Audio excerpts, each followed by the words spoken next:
उमेदवार रणजितसिंहजी नाईक निंबाळकर, त्याचबरोबर आमदार बबनदादा शिंदे, आमदार संजय मामा शिंदे, माजी आमदार जयवंतरावजी जगताप, त्याचबरोबर आमदार प्रशांत मालक, त्याचबरोबर चित्राताई वाघ, रश्मीजी बागल, मंचावरचे सर्वच सन्मान्य शिवसेना, भाजप आणि राष्ट्रवादीचे सर्व पदाधिकारी।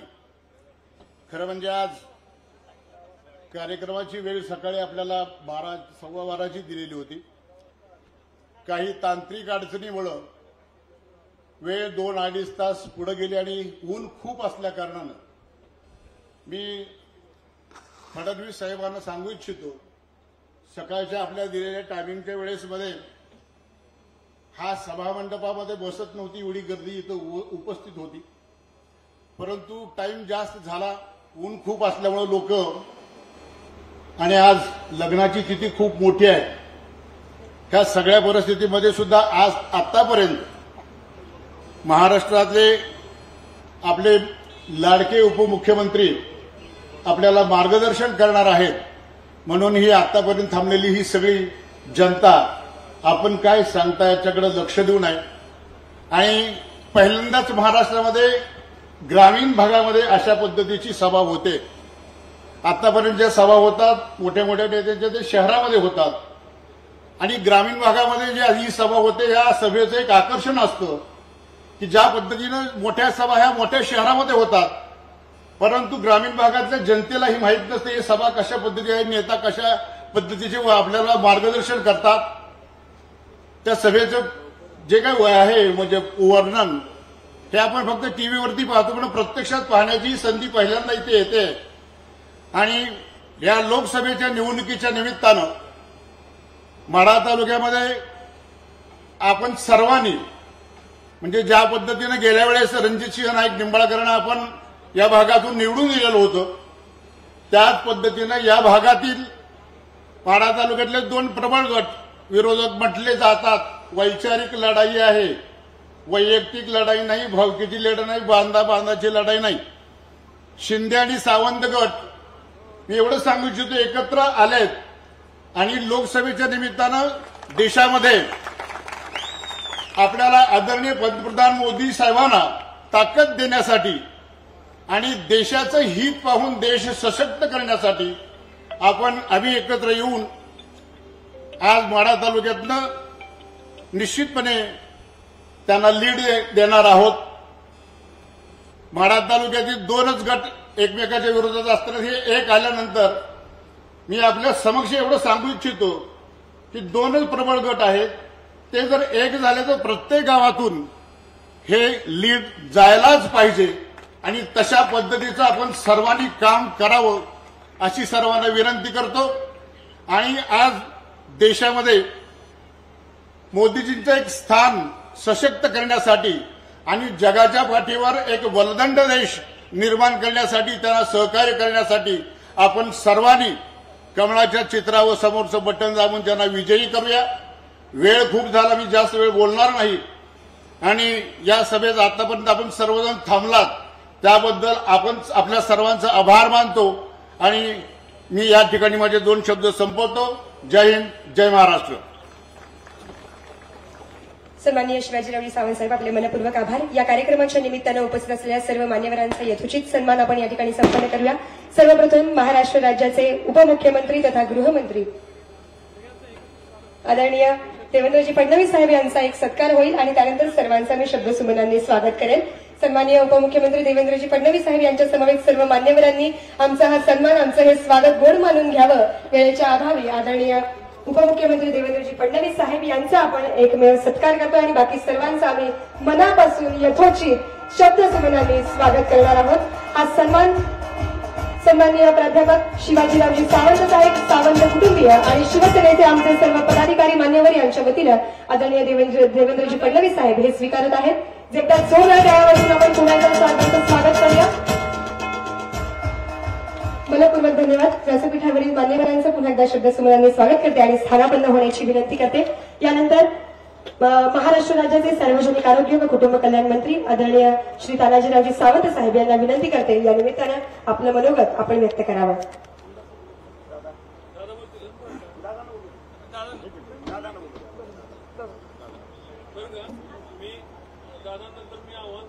थोडंसं बदल आहे. तत्पूर्वी आदरणीय तानाजीरावजी सावंत साहेब यांच्या आधी ज्येष्ठ नेते आदरणीय बबनदादा शिंदे साहेब हे आपले विचार व्यक्त करतील. महाराष्ट्र लोकसभेच्या निवडणुकीच्या प्रचाराच्या निमित्ताने आज या ठिकाणी उपस्थित असणारे आदरणीय राज्याचे उपमुख्यमंत्री देवेंद्रजी फडणवीस साहेब, राज्याचे आरोग्यमंत्री तानाजीराव सावंत,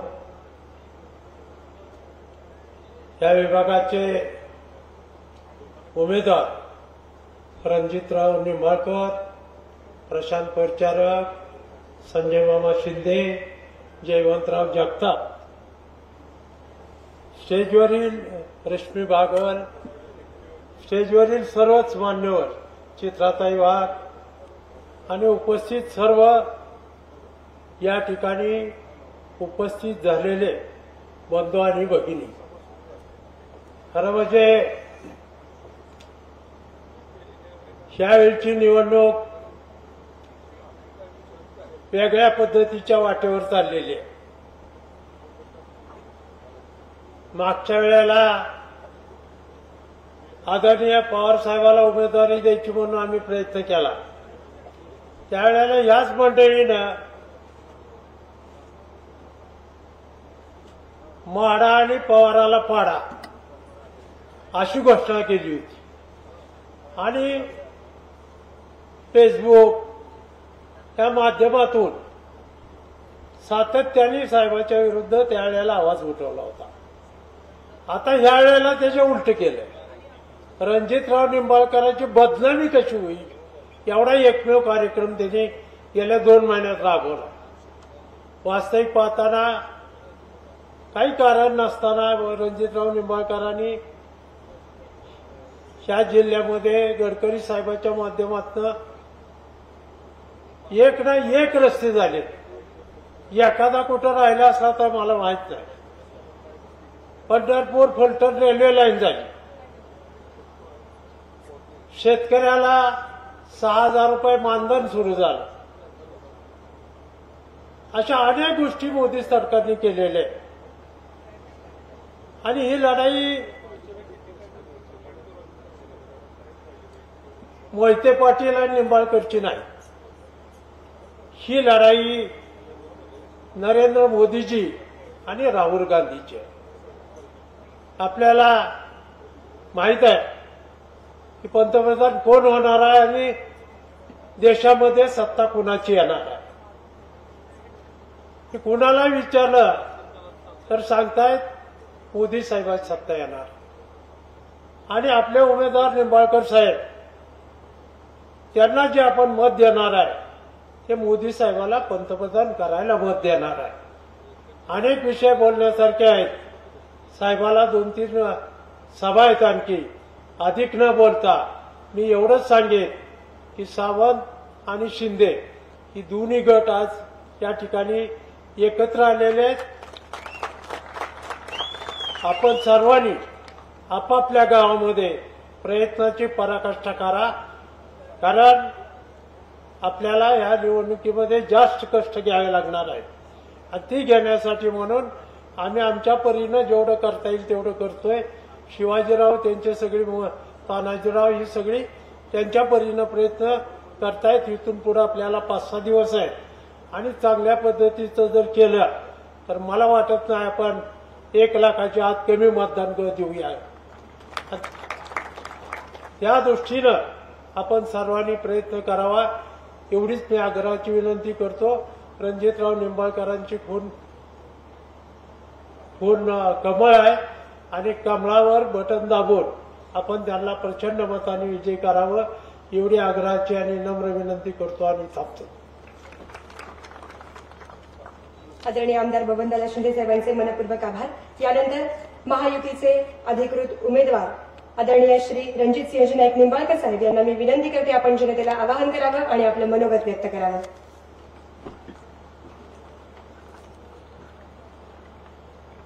आज वाकाव या गावी हे गाव आज ज्या सभेच्या निमित्ताने आलंय हे गाव ही आज ही सभा प्रसिद्ध होणार आहे, गाव पण प्रसिद्ध होणार आहे.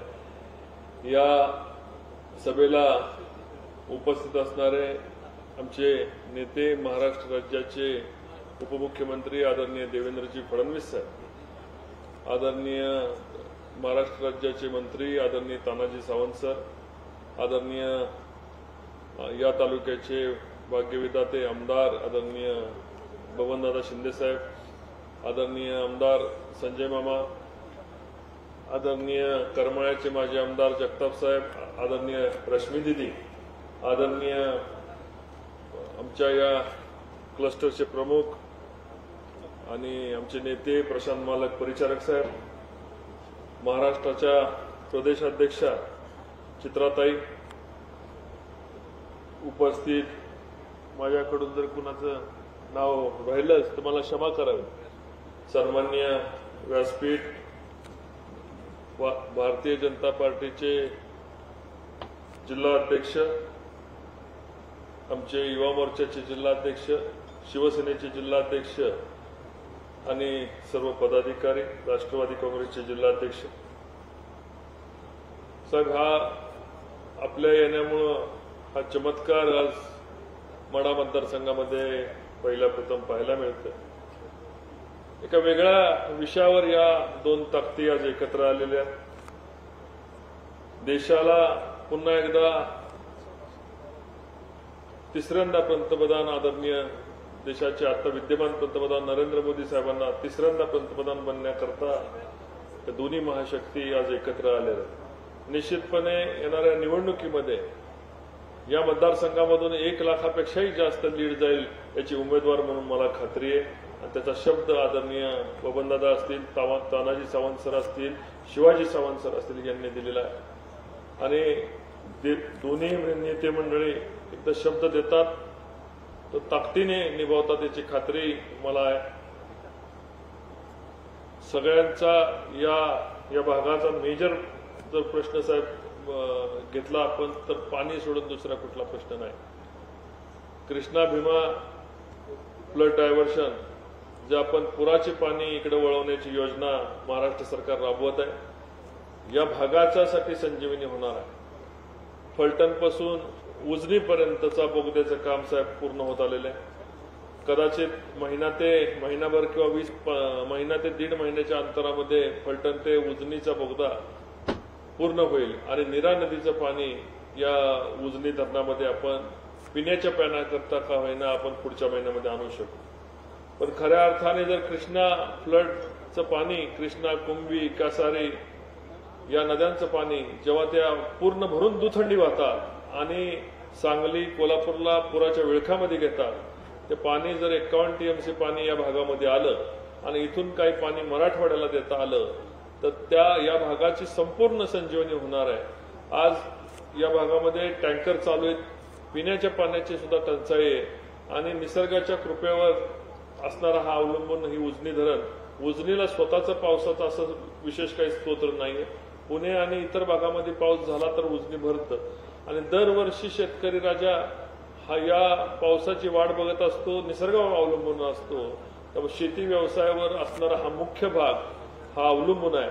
जर पाऊस कमी झाला तर संपूर्ण शेतकऱ्याचं जीवन विस्कळीत होतं, कुटुंबाला त्याचे उत्पन्नाचं साधन विस्कळीत होतं आणि कुठल्याही प्रकारचे मुख्य जोडधंदे नसलेला हा भाग केवळ शेतीमध्ये सोलापूर जिल्हा अवलंबून आहे. या ठिकाणचा माढा असो, करमाळा असो, माळशिरस असो, सांगोला असो, या 4ही तालुक्याच्यासाठी माझ्या लोकसभा मतदारसंघामधला कृष्णा फ्लड डायव्हर्शन योजना ही संजीवनी असणार आहे. माझी विनंती असणार आहे साहेबांना की आपण त्याला तत्वता मान्यता दिली, त्याला बोरिंग्स आणि बाकी करण्याच्यासाठीची सुद्धा आर्थिक प्रोव्हिजन सुद्धा आपण केली. या भागात भरघोस अशा निधीची तरतूद करून फलटणपर्यंत आपल्याला सातेवाडी ते फलटणपर्यंतच्या बोगद्याचे पैसे मंजूर केले तर या भाग समृद्ध भाग होऊन जाणार आहे. भविष्यामध्ये या भागामध्ये लक्ष्मी नांदणार आहे आणि आमच्या प्रत्येक शेतकऱ्याचं कल्याण करण्याची शक्ती परमेश्वराने आपल्याकडे, मोदीजींकडे, सगळ्यांकडे दिलेली आहे. एवढं वैशिष्ट्य सांगतो की आज मी या भागामध्ये फिरतोय. मी खासदार म्हणून काम करताना इथं आपण खैराव मानेगाव योजनेला आम्ही दादांनी त्या प्रयत्न केला, आपण मंजुरी दिली. नरसिंग पुढे जाणाऱ्या 55 कोटीच्या रस्त्याला आपण मंजुरी दिली. मामांनी आम्ही प्रयत्न करून टेंभुर्णी आणि करमाळा रस्त्याला त्या ठिकाणी मंजुरी आली. त्याचे सुद्धा पत्र आणि त्याचे सुद्धा आदेश झालेले आहेत. महत्वाचे छोटे मोठे रस्त्याचे प्रकल्प झालेत. पाण्याचा एक छोटा प्रकल्प झालाय. तुळशी बावी नावाचा आमच्या परितेवाडी 4-5 गावांना पाणी देणारी छोटी योजना शिल्लक आहे, त्याला सुद्धा आपण मंजुरी द्यावी. आणि भविष्यात आम्ही सर्व मंडळी, वेगवेगळे विषय, वेगवेगळे पक्ष, पण पाण्यासाठी आम्ही सर्वजण एकत्र आलेलो आहे. पाणी हेच आमचं जीवन आहे, पाणी हेच आमची शक्ती आहे. आपण जर आम्हाला जर कृष्णेचं पाणी या भीमे नदीमध्ये म्हणजेच थोडक्यात चंद्रभागेला जर दिलं तर परमेश्वराची सुद्धा कृपा या जिल्ह्यावर होणार आहे. मोदीजींच्या कामामुळे साहेब आज एक माणूस असा मिळणार नाही की ज्यांनी मोदीजींचा लाभ घेतला नाही. ज्याला 6,000 रुपयाचं अनुदान भेटलं नाही असा माणूस शोधणं अवघड आहे. ज्याला कोविडचं इंजेक्शन घेतलं नाही असा माणूस अवघड आहे. ज्याला घरकुल मिळालं नाही त्याला असा माणूस शोधणं अवघड आहे. ज्याला असा कुठलाही लाभ, एक तरी लाभ यापैकी त्यांना मिळालेला आहे. ज्याला मोफत अन्न धान्य रेशनिंगच्या माध्यमातून 88 कोटी लोकांना धान्य मिळतंय, ते धान्य मिळालं नाही अशी माणसं शोधणं अवघड आहे. या 6-7 प्रमुख योजनांचा फायदा लोकांना, आयुष्यमान भारत योजनेचा फायदा प्रचंड मोठ्या प्रमाणात मिळाला आहे. त्यामुळं मोदीजींच्या योजनेचा एक तरी फायदा, डायरेक्ट किसान सन्मान योजना असू नाही तर काय असू, या सगळ्या योजनांपैकी एक तरी फायदा एका शेतकरी कुटुंबाला मिळाला आहे. फायदा न मिळालेलं कुटुंब या संपूर्ण सोलापूर जिल्ह्यात काय महाराष्ट्रात आणि देशात सापडणार नाही. त्यामुळे मोदीजींवर लोकांची श्रद्धा आहे, मोदीजींवर लोकांचं प्रेम आहे. आणि तुम्ही केलेल्या या दुष्काळी भागाच्या साठी केलेल्या पाणी प्रश्नाची सोडवणूक करण्यासाठी आपण केलेला प्रयत्न करत असलेल्या तुमच्यावर प्रेम आहे. आज म्हणून हा हजारोचा समूह आपल्याला ऐकण्यासाठी आलाय. मी आपल्यामध्ये आणि शेतकऱ्यांच्या मध्ये फार वेळ घेत नाही. मी पुन्हा एकदा अर्धवट राहिलेल्या कामांचा विषय घेऊन मी लोकसभेला उभा आहे.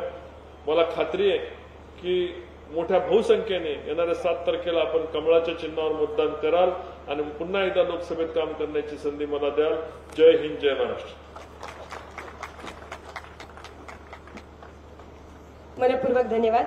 येत्या 7 तारखेला आपण सर्वांनी नक्कीच आदरणीय श्री रणजितसिंहजी नाईक निंबाळकर साहेब यांच्या पाठीशी उभं राहावं असं आवाहन आताच आपल्या उमेदवारांनी केलेलं आहे. यानंतर महाराष्ट्र राज्याचे सार्वजनिक आरोग्य व कुटुंब कल्याण मंत्री आदरणीय तानाजीरावजी सावंत साहेब हे आपल्याला संबोधित करतील. आज ह्या व्यासपीठावरती उपस्थित असलेले महाराष्ट्राचे लाडके उपमुख्यमंत्री, आणि तसा विचार केला तर राजकारणामध्ये त्यांचं बोट धरून किंवा पहिला आशीर्वाद आमदार होण्याचा जो मला मिळाला ते माझे राजकीय गुरु, आमचे उपमुख्यमंत्री देवेंद्रजी फडणवीस साहेब, आपल्या माढा तालुक्याचे लाडके आमदार, आमचे बंधू समेत असणारे बबनदादा शिंदे, आमचे सहकारी विधान भवनातले संजय मामा शिंदे, रश्मीताई, आमचे परिचारक मालक, आमचे जगताप मालक, आणि मला वाटतं स्वतंत्र होण्याच्या अगोदर एकदा आम्ही प्रवीणजी दरेकर यांच्या ऑफिसमध्ये भेटलेल्या आमच्या ताई चित्रा वाघ, आणि त्याच्यानंतर जे काय असेल ते एकमेकाला सहकार्य करत फोनवरूनच कामं सगळे आतापर्यंत ताईंनी सांगेल ते का मला वाटतं अर्ध्या तासाच्या पुढे कुठलंही काम गेलेलं नाही. आमच्या ताई आणि ह्या व्यासपीठावर उपस्थित असलेले सर्व शिवसेना, राष्ट्रवादी काँग्रेस, बीजेपी, रासप आणि परत लहुजी वस्ताद, आरपीआय, ह्या रयत क्रांती ह्या पक्षाचे पदाधिकारी आणि समोर उपस्थित असलेला माढा तालुक्यातील ह्या सर्व पक्षांचा मतदार, शेतकरी बंधू भगिनींनो आणि पत्रकार बंधू भगिनी, खरं तर मला वाटतं आपले नेते काय ज्या वेळेस जीभ घसरते, माझी तरी हमेशाच घसरते. तो काही विशेष नाही, आता महाराष्ट्र जाणतो. पण ह्या माढा मतदारसंघामध्ये किंवा सोलापूर मतदारसंघामध्ये आमच्या फडणवीस साहेबांनी माझ्यावरती धाराशिवची जबाबदारी दिलेली आहे, सोलापूरची जबाबदारी दिलेली आहे, माढ्याची जबाबदारी दिलेली आहे. ते मधून सांगतात ते अजितदादांचंही बघा, बारामतीमध्ये मावळमध्ये बघा, थोडं लक्ष घाला, शिरूरमध्ये तर तुमची संस्था आहे तिकडं थोडं लक्ष घाला. साहेब, तुमचा आशीर्वाद आणि तुमचा आदेश हा शब्द ह्या 5-6 लोकसभा मतदारसंघामध्ये कुठेही खाली पडणार नाही, ह्याचं वचन मी आज तुम्हाला देतो. आणि मला माहित आहे ज्या पद्धतीनं नेते असेल, उमेदवार असेल, जे वातावरण तुम्हाला दिसतंय असं नाही. कारण हा 1947चा भारत नाही, हा 1947चा भारत नाही, हा 1980चाही भारत नाहीये. आज काय अवस्था झालेली आहे किंवा 2014च्या अगोदरचं असणारं शासन, त्यावेळेस असणारी भारताची परिस्थिती आणि 2014 नंतर 2024 पर्यंत भारतामध्ये झालेला विकास आणि आंतरराष्ट्रीय आपल्या देशामध्ये किंवा जगामध्ये भारताची असणारी पत, हा जाणणारा, हा जाणता समाज ह्या ठिकाणी आहे. आणि मला एक नमूद करावंसं वाटतं, ज्या काळात ज्या पिढ्या होऊन गेल्या काँग्रेसच्या काळातल्या, आज त्यांनी 70 गाठलेले. 2014 पर्यंत ज्यांनी राज्य केलं, ह्या राज्याला किंवा ह्या देशाला फसवण्याचा प्रयत्न केला, विकासाचं मृगजळ दाखवलं, ती पिढी आज तेवढी ऍक्टिव्ह नाहीये. माझ्या माहितीप्रमाणे अभ्यासांती 18 ते 29 वयोगटाचा ह्या देशामध्ये जवळपास 70% मतदार आहे आणि तो सजग आहे. त्याला कळतं, त्याचा बुद्धिभेद कोणी करायचा प्रयत्न केला तर तो त्याला बळी पडत नाही, ही वस्तुस्थिती आहे. तुम्ही बघितलं असेल करोना काळामध्ये ज्या पद्धतीनं अवस्था झाली आणि ज्या पद्धतीनं भारत हा जगामध्ये अग्रेसर ठरला, फक्त स्वतःपुरतच स्वार्थी भावना ठेवून तयार केलेलं व्हॅक्सिन फक्त माझ्या देशापुरतं असेल आणि त्याचा कुठेही प्रोपोगंडा न करता किंवा त्याचं बाजारीकरण न करता विश्वनेता नरेंद्रभाई मोदी यांनी संपूर्ण जगाचा विचार केला. आणि त्यावेळेसपासून माझ्या अंदाजानं जागतिक लेवलमध्ये जर आतापर्यंत जर नेतृत्व संपूर्ण जगानं मान्य केलं असेल, ते फक्त नरेंद्रभाई मोदीचं केलेलं आहे. आणि म्हणून हे जे निवडणूक आहे, हे फक्त आपल्याला पंतप्रधानापुरतं इलेक्शन मर्यादित नाही, हे मी परत सांगू इच्छितो. कारण हे निवडणूक आहे आपल्या विश्वनेत्यांची. विश्वनेता, आज जगाचं लक्ष आपल्या विश्वनेत्याकडे आहे, ज्याला विश्वाचं नेतृत्व करायची संधी ह्या भारत देशाला ज्या व्यक्तीमुळे मिळणार आहे, आज त्याची ही निवडणूक आहे. ही निवडणूक ना रणजित निंबाळकर वर्षेस आणखी कोणी XYZ किंवा आणखी कोणी माझ्या भागातला इकडला तो कुठला उमेदवार, कुठला उबाटाचा कोणी, सोबाटाचा कोणी, उपट्याचा कोणी, पपट्याचा कोणी, त्याचा काही संबंध नाही. हे जे इलेक्शन आहे, नरेंद्रभाई मोदी विश्वनेता वर्सेस पप्पू, वर्सेस पप्पू. बस. ज्याला आकलन नाही, घराणेशाही, ज्याला बुद्धी नाही, बुद्धिहीन माणसाच्या समोर जो विश्वनेता आहे, जो फकीर आहे, आज 140 कोटी आपल्या जनतेला बरोबर घेऊन जाणारं नेतृत्व आहे, 750 कोटी ह्या जगाची जनता ज्याच्याकडे विश्वासानं आणि आदरानं बघते, त्याच्या विरुद्धची निवडणूक आहे. मी तर असं म्हणेन, ही निवडणूक परमेश्वर व्हर्सेस बाकी बोलत नाही अशाचे आहे. ह्याला दुसरं मला वाटतं दुसरा ह्याला आपण वाक्यात वापरू शकत नाही. ही लढाई त्याची आहे. आणि म्हणून जे कोणी असतील आपल्याबरोबर 2014 नंतर आपल्याकडे आले, त्यांना काय यावं असं वाटलं. दादांना माहित आहे, आमच्या बबनरावजींना, संजय मामाला माहित आहे, परिसर मालकाला माहित आहे की अकलूज बॉलेन सोलापूर जिल्हा हाले ही अवस्था होती पहिली. आम्ही लहान लहान असताना बघितलंय. आम्ही तुमच्याकडे बघत होतो. राजकारणाचा माझा काही संबंध नव्हता. राजकारणात आणण्याचं खऱ्या अर्थानं सभागृहात न्यायचं काम मला ह्याने केलेलं आहे. मला फक्त एबी फॉर्म कोणी दिला तो भाग वेगळा आहे, पण त्या ठिकाणी 55 मतावरती 348 मतं घेऊन दिली, ही देवेंद्रनी घेऊन दिलेली आहेत. त्यावेळेस मला आमदार, सावताच्या घरातला पहिला आमदार करण्याचा मान जर कुणाला जात असेल तो फडणवीस साहेबाला जातो. आणि म्हणून आता ती जी अवस्था आहे, अकलूज बोले आणि सोलापूर जिल्हा हले ही अवस्था राहिलेली नाही. आणि मग माझे काही सहकारी होते त्या जिल्ह्यातले, त्या तालुक्यातले, माळशिरस मधल्या, की त्यांच्या सुखदुःखात आम्ही सहभागी होत होतो. कारण आम्ही सावंत कुटुंब हे हमेशा विस्थापित कुटुंब म्हणून, विस्थापित राजकारणी म्हणून गणलं जात होतं. त्याच्यामध्ये आमची गणना होती. जरी विस्थापित असलो तरी आम्ही कधीही आमचा स्वाभिमान सोडला नाही. मोठमोठ्या महासत्ता असतील, मोठमोठे नेते असतील, जे कोणी स्वतःला दिग्गज मानत असतील, जे कोणी स्वतःला जाणता राजा म्हणत असतील, हा तानाजी सावंत एकाकी त्या जाणता राजाबरोबर सुद्धा 30 वर्ष टक्कर देतोय. कुणी त्याचं वाकडं करू शकलेलं नाही. त्याच्यामुळे काही फरक पडत नाही. आणि राहिला विषय माळशिरसकरांचा, मी आमचे नेते फडणवीस साहेब आमच्या ह्या व्यासपीठाच्या साक्षीनं त्यांना वचन देऊ इच्छितो.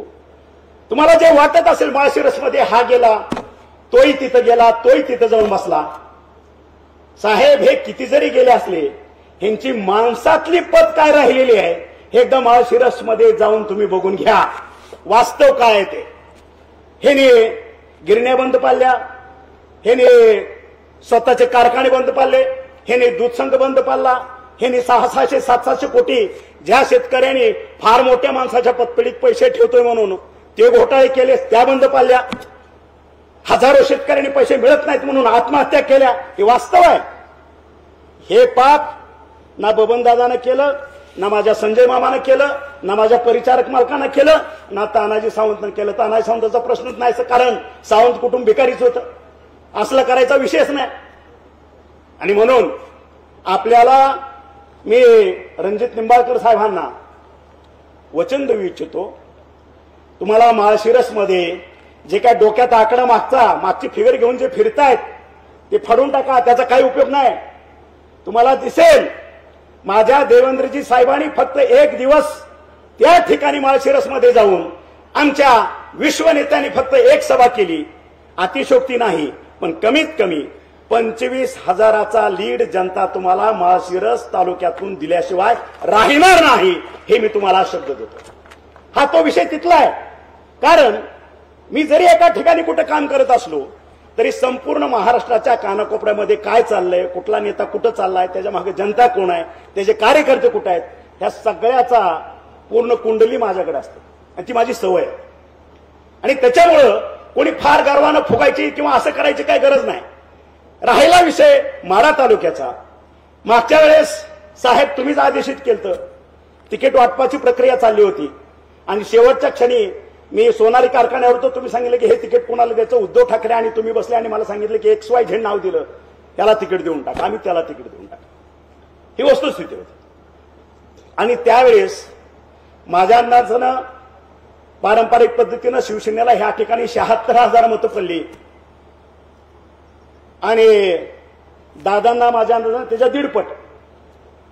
किती? 1.5 लाख. म्हणजे दादा तुम्ही जे बोलला तेही मला मान्य नाही, दादा मला शिवाजीराव बोलले तेही मला मान्य नाही. खरी कसोटी आत्ता आहे मी जे बोलतो ते.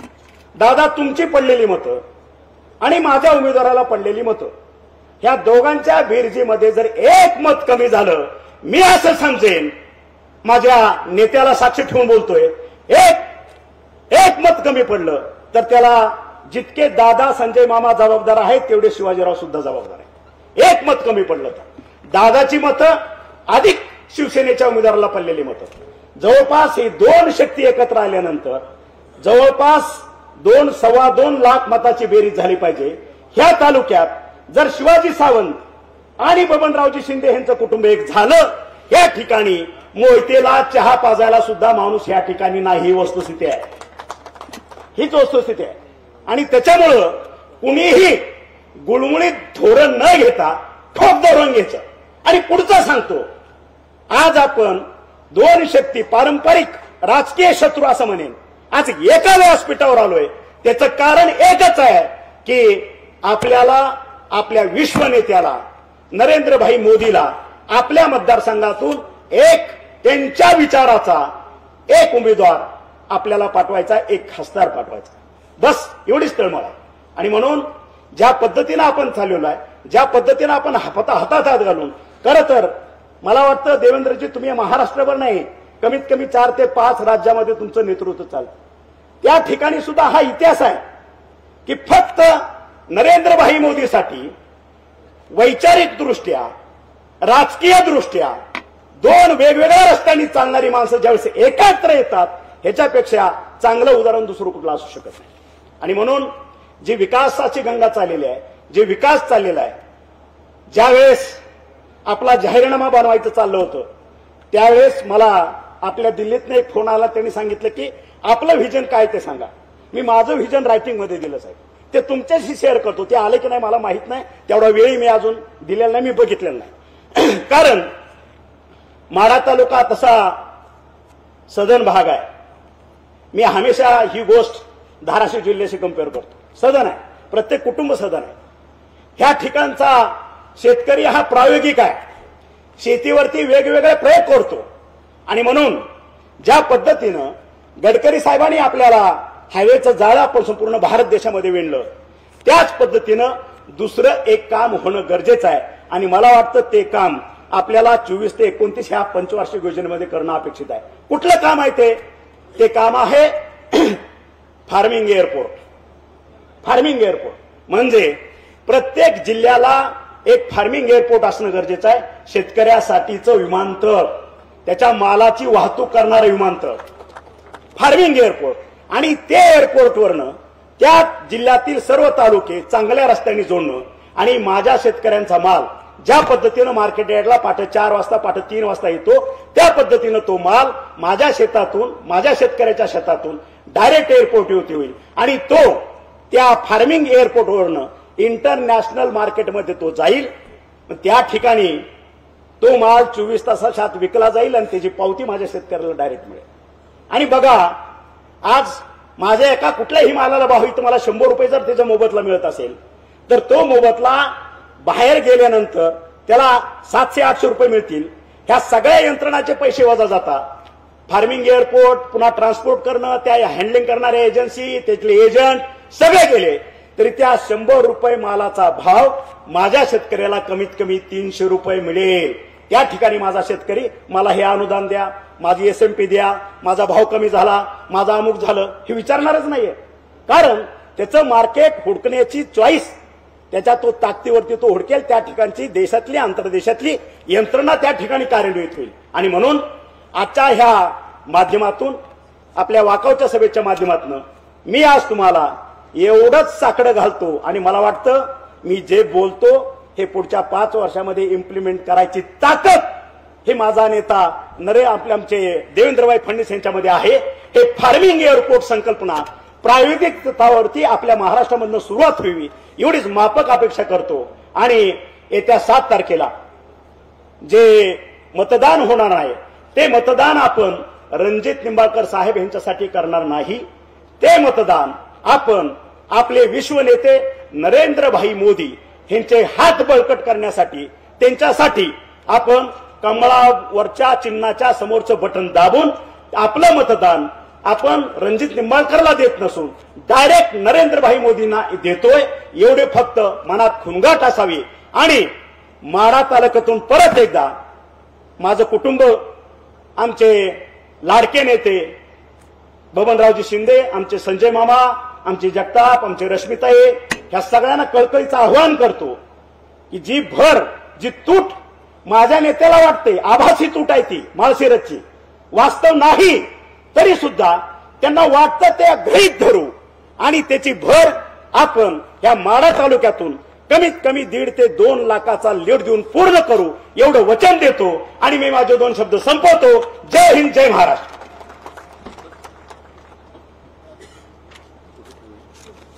मनपूर्वक धन्यवाद.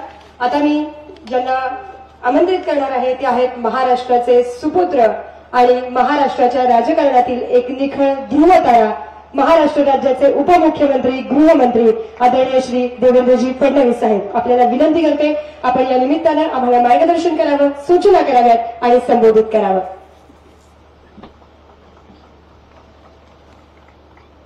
भारत माता की, भारत माता की. छत्रपती शिवाजी महाराज की, धर्मवीर छत्रपती संभाजी महाराज की। मंचावर उपस्थित आमचे मंत्रिमंडळातले सहकारी आणि आपल्या सर्वांचे लाडके नेते तानाजीराव सावंतजी, लोकप्रिय आमदार आणि ज्येष्ठ नेते माननीय बबनदादा शिंदेजी, सन्माननीय आमदार संजय मामा शिंदेजी, सन्माननीय शिवाजीराव सावंतजी, प्रशांत मालक परिचारक, चित्राताई वाघ, रश्मीताई बागल, सन्माननीय जयंतराव जगताप, या ठिकाणी उपस्थित असलेले आपल्या सर्वांचे लाडके उमेदवार आणि आपल्या आशीर्वादानं पुन्हा एकदा म्हाडा मतदारसंघातून मोदीजींच्या टीममध्ये खासदार म्हणून निवडून जाणारे आपले रणजितसिंह नाईक निंबाळकर, मंचावर उपस्थित अनिल सावंतजी, अमोल शिंदेजी, पृथ्वीराज सावंतजी, योगेश बोबडेजी, राजाभाऊ चौरेजी, बापू जगतापजी, ऋतुराज सावंतजी, आरतीताई बसवंती, सुहास पाटीलजी, शंभूराजे जगताप, हरिभाऊ चौगुले, प्रवीण कदम, सुजित थिटे, सुजित खुर्द, ओंकार बसवंती, मुन्ना भोसले, सुमेश क्षीरसागर, उपस्थित सर्व माता भगिनी आणि बंधूंनो, खरं म्हणजे आज या सभेमध्ये या ठिकाणी उपस्थित होताना आपल्यापैकी अनेक लोकांना हे आश्चर्य वाटलं असेल की एकाच मंचावरनं शिंदे कुटुंब आणि सावंत कुटुंब एकाच उमेदवाराकरता या ठिकाणी मतं मागताय। हे का शक्य झालं? मोदी है तो मुमकिन है। आज आपण पाहू शकतो देशामध्ये विविध विचारांचे लोक एकमेकाच्या विरोधात वर्षानुवर्ष राहिलेले वेगवेगळ्या विचाराचे लोक एकमताने एक दिलाने एकत्रित येत आहेत। याचं कारण जे जाणते नेते आहेत त्या जाणत्या नेत्यांना हे समजतं की लोकसभेची निवडणूक आहे, ही ग्रामपंचायतची निवडणूक नाही, जिल्हा परिषदेची निवडणूक नाही, नगरपालिकेची निवडणूक नाही, विधानसभेची निवडणूक नाही आहे, देशाचा नेता निवडण्याकरता निवडणूक आहे।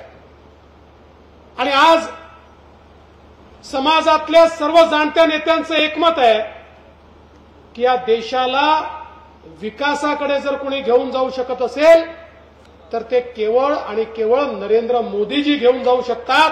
आणि म्हणून सगळे मोदीजींच्या नेतृत्वात या ठिकाणी एकत्रितपणे आलेले दिसतात। बंधू भगिनींनो, मगाशी तानाजीरावने सांगितलं गोष्ट खरी आहे।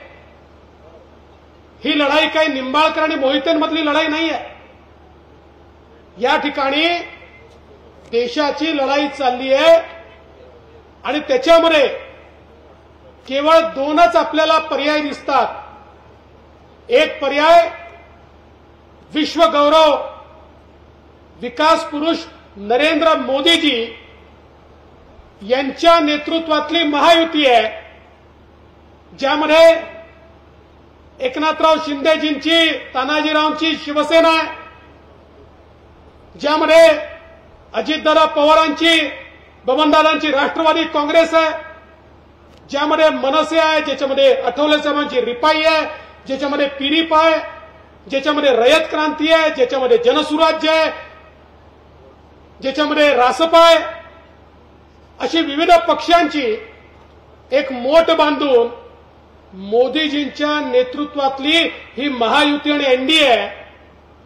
आणि दुसरा पर्याय हा राहुल गांधींच्या नेतृत्वात 26 पक्ष एकत्रित येऊन तयार झालेली खिचडी आहे। बंधू भगिनींना, आपण जर बघितलं आपली महायुती कशी आहे, मोदीजींचं मजबूत इंजिन त्याला लागलंय आणि त्या इंजिनाला वेगवेगळ्या पक्षांचे डबे लागले आहेत. दीन, दलित, गोर, गरीब, आदिवासी, शेतकरी, शेतमजूर, महिला, अल्पसंख्याक, ओबीसी, सर्व समाजाला या गाडीमध्ये बसण्याची जागा आहे आणि सबका साथ सबका विकास म्हणत ही गाडी मोदीजींच्या नेतृत्वात वेगानं पुढे जाते. पण दुसरीकडे काय आहे, दुसरीकडे गाडी नाहीच आहे, नुसतं इंजिन आहे.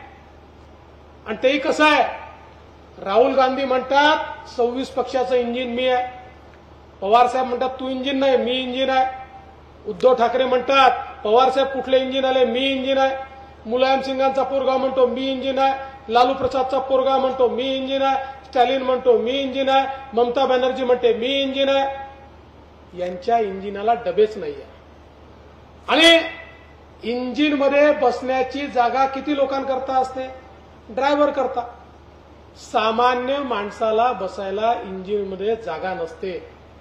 राहुल गांधींच्या इंजिनमध्ये सोनिया गांधी आणि प्रियंका गांधी, पवार साहेबांच्या इंजिनमध्ये अजितदादा नाही, पवार साहेबांच्या इंजिनमध्ये फक्त सुप्रियाताई, आणि उद्धव ठाकरेंच्या इंजिनमध्ये फक्त आदित्य ठाकरे. तुम्हाला कोणालाही त्यांच्या इंजिनमध्ये बसण्याची जागा नाही. पण बंधू भगिनींनो, ज्या क्षणी तुम्ही कमळाचं बटन दाबाल, आमच्या रणजित सिंग नाईक निंबाळकरांच्या नेतृत्वात म्हाडा मतदारसंघाची बोगी थेट मोदीजींच्या इंजिनला लागेल आणि अशी वेगाने विकासाच्या वाटेला ती निघेल की परत मागे वळून पाहावं लागणार नाही. आणि म्हणून ही जी निवडणूक आहे, देशाचा नेता निवडण्याची निवडणूक आहे. तालुक्याचा नेता कोण याची निवडणूक नाहीये. तालुक्याचे अनेक नेते असतील, पण देशाच्या नेत्याकरता आपल्याला एकत्रित येऊन या देशाचा विचार करायचा आहे. आपण बघा, गेल्या 10 वर्षामध्ये मोदीजींनी 20 कोटी लोकांना कच्च्या घरातनं पक्क्या घरामध्ये आणलं. 50 कोटी लोकांच्या घरी चुलीऐवजी गॅस दिला. 55 कोटी लोकांच्या घरी मोदीजींनी शौचालय दिलं. 60 कोटी लोकांच्या घरी शुद्ध पिण्याचं पाणी नळाच्या माध्यमातून दिलं. 70 वर्षानंतरही त्या घरच्या माय माऊली हंडा घेऊन विहिरीवर जायच्या, नदीवर जायच्या. त्यांच्या घरी 60 कोटी लोकांच्या घरी शुद्ध पिण्याचं पाणी हे मोदीजींनी त्या ठिकाणी पोहोचवलं.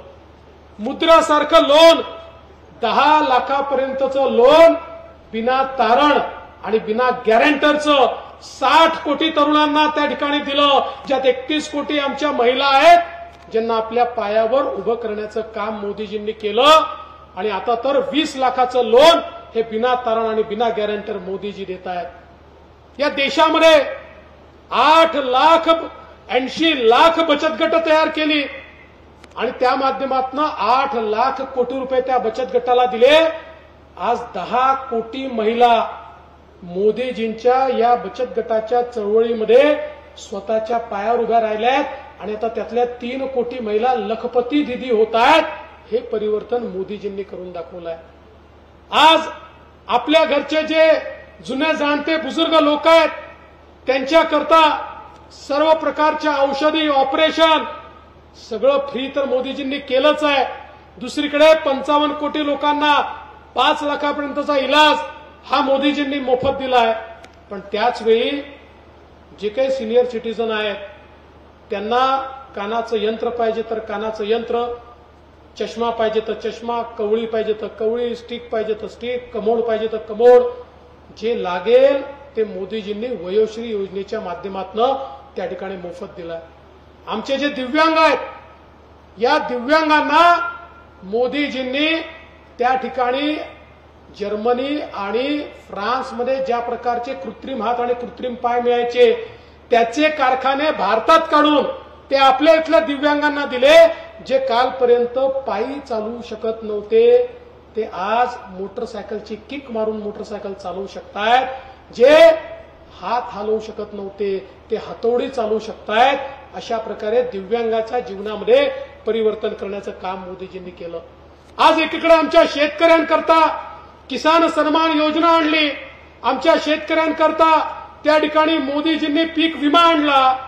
आणि त्याच वेळी विशेषतः साखर कारखानदारी करता आणि ऊसाच्या शेतकऱ्यांकरता मोदीजींनी जे निर्णय घेतले हे अभूतपूर्व अशा प्रकारचे निर्णय आहे.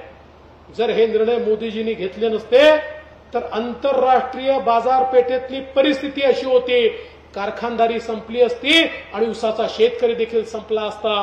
पहिल्यांदा ऊसाला त्या ठिकाणी एमएसपी लावणारे मोदीजी, इथेनॉलच्या मिश्रणाला 10% परवानगी देणारे मोदीजी आणि त्यासोबत आमच्या कारखानदारीवर लागलेला इन्कम टॅक्स. 60 वर्ष काँग्रेसचं सरकार आम्हाला सांगायचं इन्कम टॅक्स रद्द होणार, पण होऊ शकला नाही. आमचे शरद पवार साहेब इतके वर्ष आमच्या महाराष्ट्राचं डेलिगेशन घेऊन जायचे. आमचे अनेक नेते त्यांच्यासोबत जायचे, मंत्र्यांना भेटायचे, मुख्यमंत्री पंतप्रधानांना भेटायचे, फायनान्स मिनिस्टरला भेटायचे. इथे येऊन प्रेस कॉन्फरन्स व्हायची आणि सांगायचे आता आम्हाला शब्द मिळालेला आहे, शेतकऱ्यांच्या डोक्यावर आणि कारखान्याच्या डोक्यावर असलेला 25,000 कोटी रुपयाचा इन्कम टॅक्स आता रद्द होणार आहे. तो कधीच रद्द झाला नाही. पण मोदीजी प्रधानमंत्री झाले आणि अमित शाह सहकारिता मंत्री झाले, जे या देशात कधी झालं नाही. लोक म्हणायचे रेट्रोस्पेक्टिव्हली मागच्या दिवसापासून टॅक्स रद्द होऊ शकत नाही. मोदीजींनी ऊस कारखानदारीवरचा आणि शेतकऱ्यावरचा 25,000 कोटी रुपयाचा इन्कम टॅक्स हा त्या ठिकाणी रद्द करून टाकला आणि आमच्या कारखानदारीला आणि आमच्या शेतकऱ्याला इन्कम टॅक्स पासून मुक्त करण्याचं काम हे या ठिकाणी मोदीजींनी केलं. आज आपण पाहू शकतो इतक्या मोठ्या प्रमाणात या ठिकाणी सिंचनाकरता निधी मोदीजींनी दिला. आपला सोलापूर जिल्हा असेल, इकडे सातारा जिल्हा असेल, सांगली जिल्हा असेल, दुष्काळी जिल्हे म्हणून मोठ्या प्रमाणात इथला भाग दुष्काळी भाग. या दुष्काळी भागाला खऱ्या अर्थानं त्या ठिकाणी मदत करण्याचं काम जर कोणी केलं असेल तर ते मोदीजींनी केलं. आज आपण पाहू शकतो या ठिकाणी मुख्यमंत्री म्हणून मला संधी मिळाली. वर्षानुवर्ष इथे राजकारण चालायचं कृष्णा भीमा स्थिरीकरण योजनेच्या नावाने.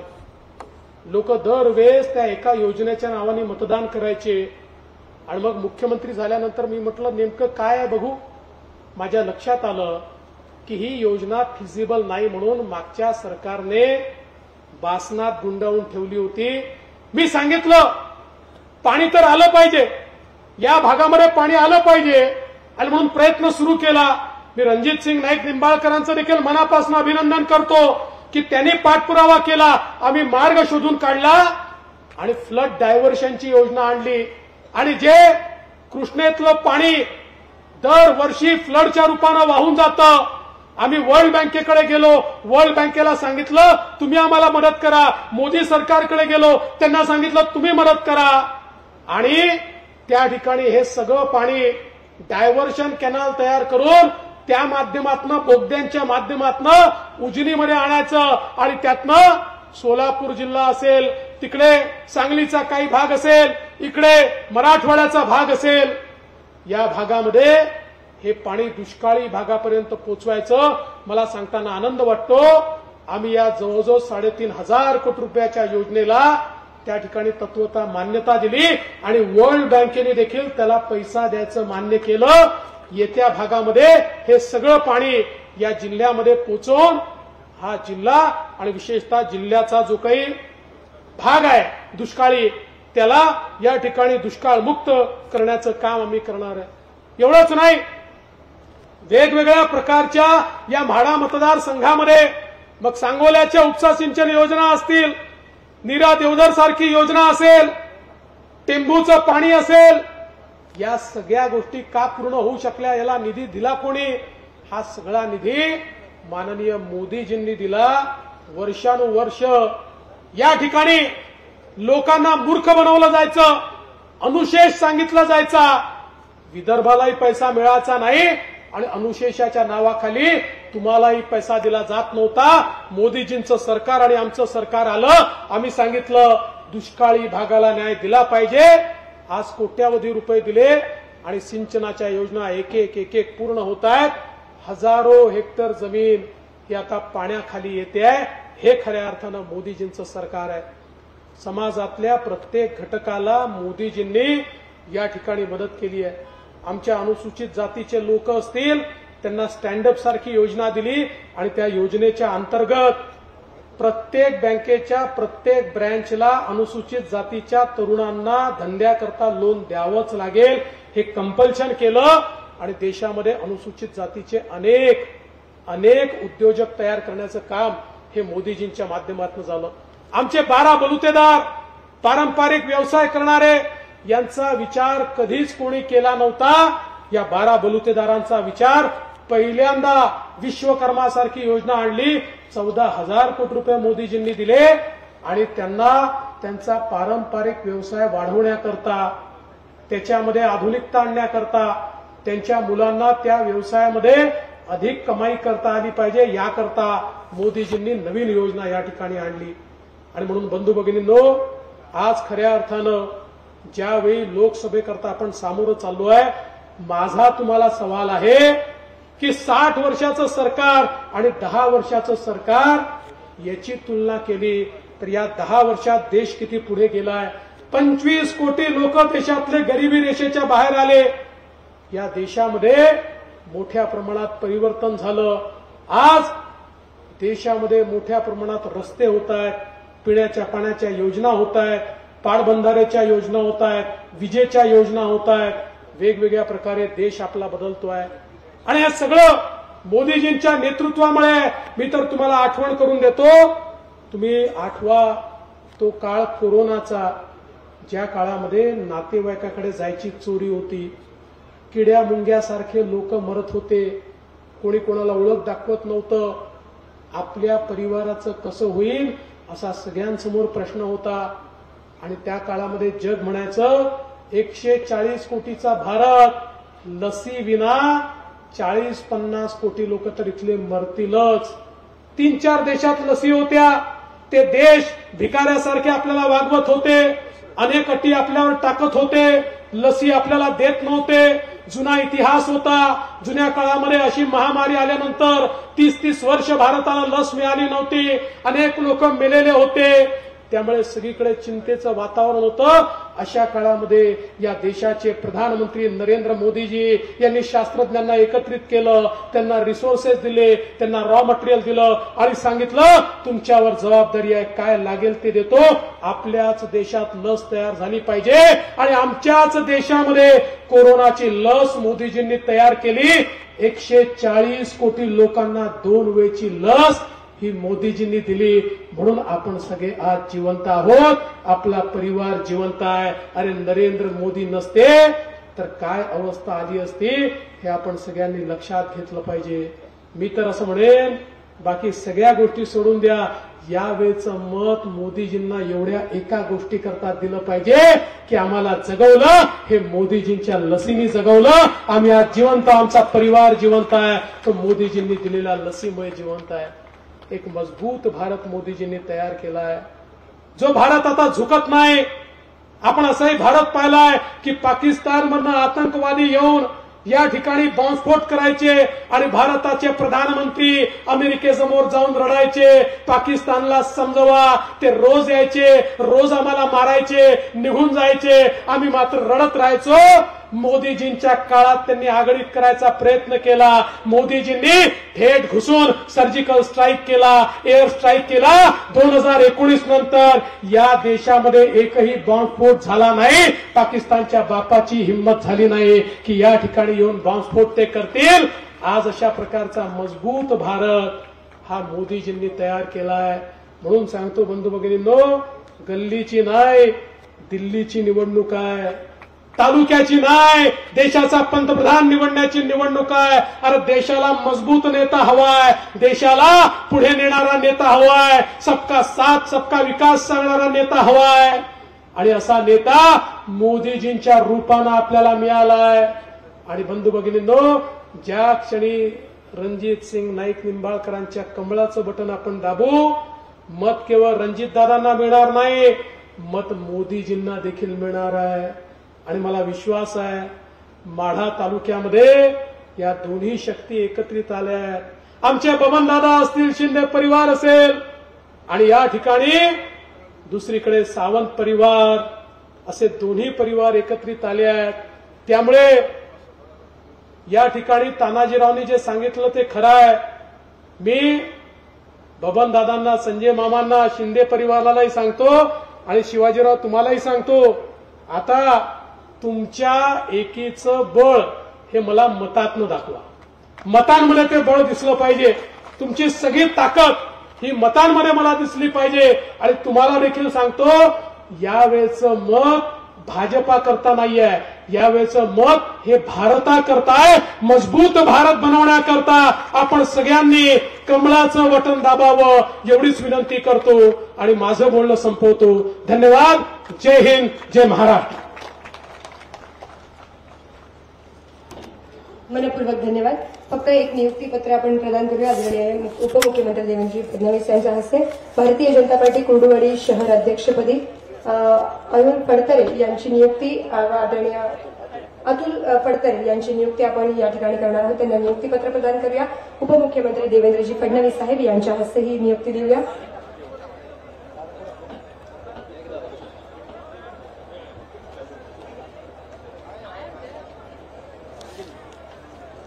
मनपूर्वक धन्यवाद. व्यासपीठावर उपस्थित असलेल्या सर्वच मान्यवरांचे मी शब्दसुमिरांनी आभार या ठिकाणी व्यक्त करते.